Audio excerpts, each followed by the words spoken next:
Welcome to humanities honour है।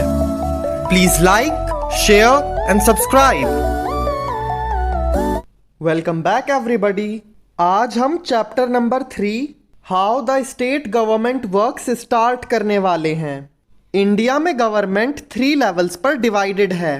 Number 1 local government, number 2 state government and number 3 central government. Class 6th में हमने local government के बारे में पढ़ा था। 7th क्लास में हम स्टेट गवर्नमेंट के बारे में पढ़ेंगे और नेक्स्ट ईयर मतलब 8th क्लास में हम पढ़ेंगे सेंट्रल गवर्नमेंट के बारे में। लोकल लेवल पे इलेक्ट किए जाते हैं पंचायत के पंच, स्टेट लेवल पे इलेक्ट किए जाते हैं एमएलए और सेंट्रल लेवल पे इलेक्ट किए जाते हैं एमपी। इस चैप्टर में हम सिर्फ स्टेट गवर्नमेंट और एमएलए के बारे में पढ़ेंगे। हमारा फर्स्ट टॉपिक आता है who is an MLA. MLA की फुल फॉर्म होती है member of legislative assembly.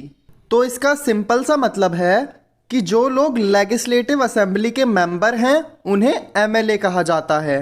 India में इतने सारे स्टेट हैं, हर एक स्टेट के पास अपनी खुद की लेजिस्लेटिव असेंबली होती है। ज़्यादा चांसेस हैं कि ये लेजिस्लेटिव असेंबली उस स्टेट की कैपिटल में प्रेजेंट हो। फॉर एग्जाम्पल उत्तर प्रदेश की लेजिस्लेटिव असेंबली है लखनऊ में।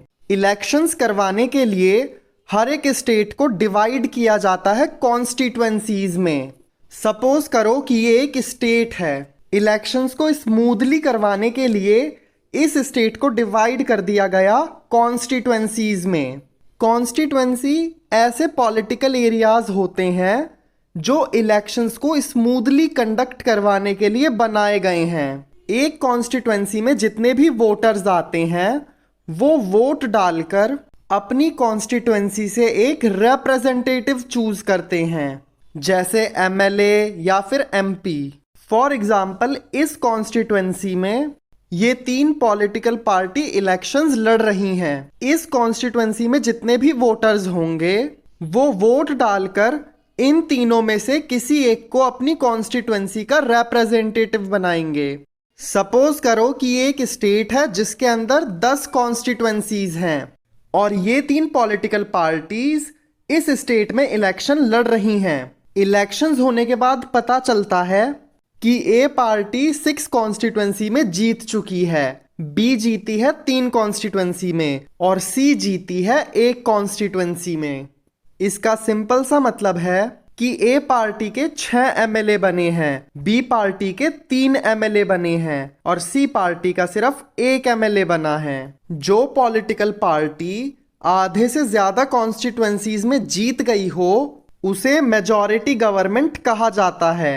फॉर एग्जाम्पल इस स्टेट में 10 कॉन्स्टिट्यूएंसीज हैं, मतलब जो गवर्नमेंट इस 10 के हाफ मतलब 5 से ज्यादा कॉन्स्टिट्यूएंसी में जीत जाएगी उसे मेजॉरिटी गवर्नमेंट कहा जाएगा। जैसे यहाँ पर ए पार्टी 6 कॉन्स्टिट्यूएंसीज में जीती है तो इसे मेजॉरिटी गवर्नमेंट कहा जाएगा। मेजॉरिटी में होने की वजह से ए पार्टी बनेगी रूलिंग पार्टी, बी और सी को कहा जाएगा ओपोजिशन। जो एमएलए रूलिंग पार्टी के मेंबर नहीं है उन्हें कहा जाता है ओपोजिशन। रूलिंग पार्टी और ओपोजिशन के एमएलए जाकर बैठते हैं लेजिस्लेटिव असेंबली में।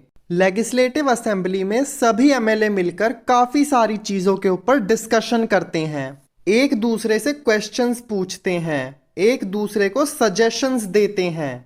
ये जितने भी एमएलए लेजिस्लेटिव असेंबली में बैठते हैं उन्हें कहा जाता है लेजिस्लेचर, क्योंकि ये सभी एमएलए मिलकर अपने स्टेट के लिए काफी सारे रूल्स बनाते हैं।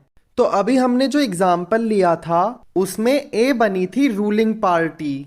इस रूलिंग पार्टी के 6 एमएलए में से कोई एक बनेगा सीएम, मतलब इस स्टेट का चीफ मिनिस्टर। चीफ मिनिस्टर को कहा जाता है head of the state government या फिर head of executive at state level. फिर ये सीएम दूसरे मिनिस्टर्स को इलेक्ट करता है, जैसे स्टेट का एजुकेशन मिनिस्टर, स्टेट का हेल्थ मिनिस्टर एटसेट्रा एटसेट्रा। ये जो ए पार्टी के 6 एमएलए थे उनमें से एक बन जाएगा सीएम। जो कि अपनी पार्टी के बचे हुए 5 एमएलए में से अदर मिनिस्टर्स जैसे हेल्थ मिनिस्टर, एजुकेशन मिनिस्टर को इलेक्ट करेगा।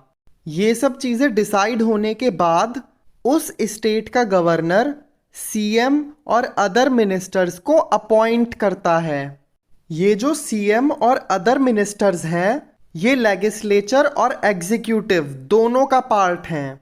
सीएम और अदर मिनिस्टर को लेजिस्लेचर इसीलिए कहा जाता है क्योंकि ये सब एमएलए होने की वजह से लेजिस्लेटिव असेंबली में बैठकर लॉज बनाते हैं। और इन्हें एग्जीक्यूटिव इसीलिए कहा जाता है क्योंकि जो लॉज बनाए गए हैं उन्हें अच्छे से इम्प्लीमेंट करवाना इन्हीं की रिस्पॉन्सिबिलिटी है। चलो तो आज के लिए बस इतना ही। अब हम मिलेंगे नेक्स्ट एपिसोड में। तब तक के लिए keep studying, keep working hard. Tata, bye bye.